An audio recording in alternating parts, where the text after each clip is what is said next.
want to share a little story with you just so you guys can understand that I've been where you guys are kneeling before. When I came out of high school, didn't have a single offer. Played in a wing T offense, didn't play quarterback full time, barely 6 feet tall. And trust me, there's a lot of coaches that are out here and players that are out here that'll tell you that in the early 90s, 6 foot tall quarterbacks didn't get recruited. You didn't play quarterback if you were 6 foot. Those days have changed. So I didn't have opportunities. So what did I do? I love the game, man. So I wanted to go play. What do you got to do if you want to play?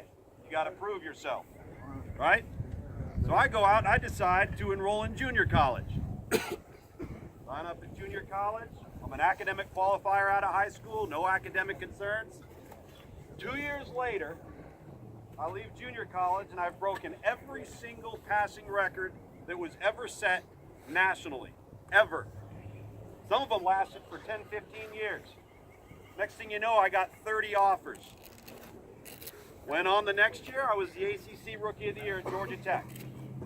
In 2.5 years from not being recruited at all, because I wanted it and I worked at it.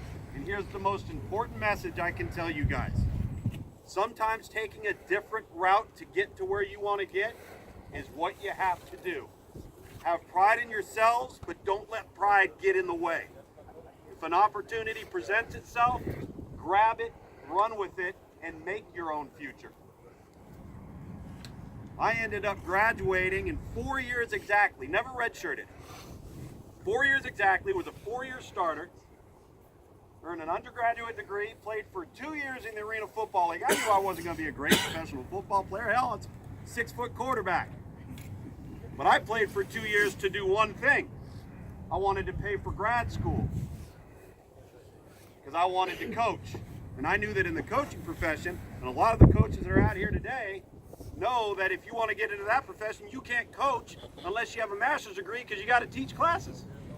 So I wanted to make sure I put myself in a position to have the future I wanted in this great game, but I kind of had to do it on my own.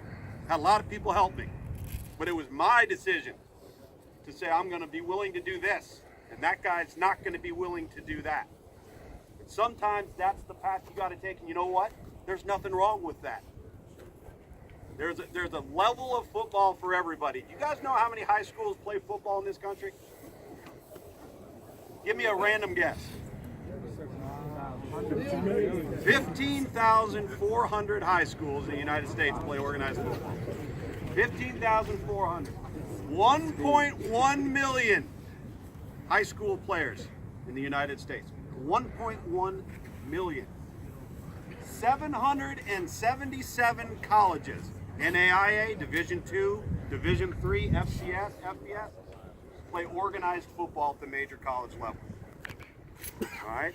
It's a privilege to play this great game. And the fact that you guys woke up and came out here to want to create an opportunity for yourselves tells you an awful lot about how important it is to you. Because most guys end their high school career, and if they don't get recruited, they move on to something else. They don't wake up this morning and show up at 7, 7:15, 7:30.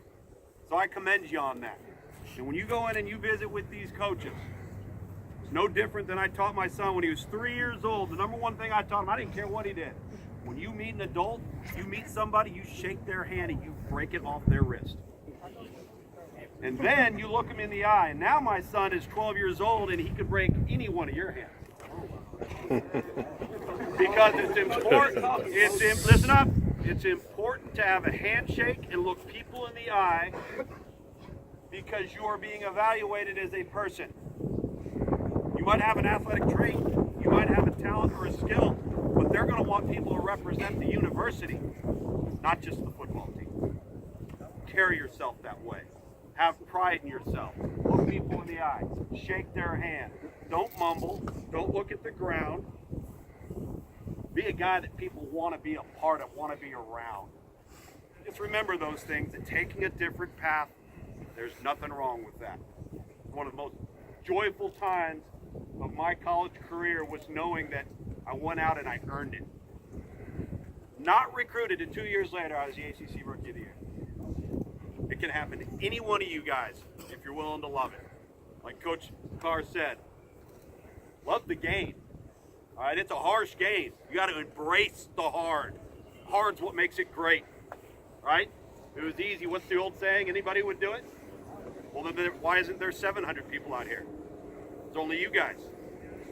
Take a look around. Turn your heads around. Look around. We could have had 2 fields full of people here. Nice job. It was fun to be around you guys today.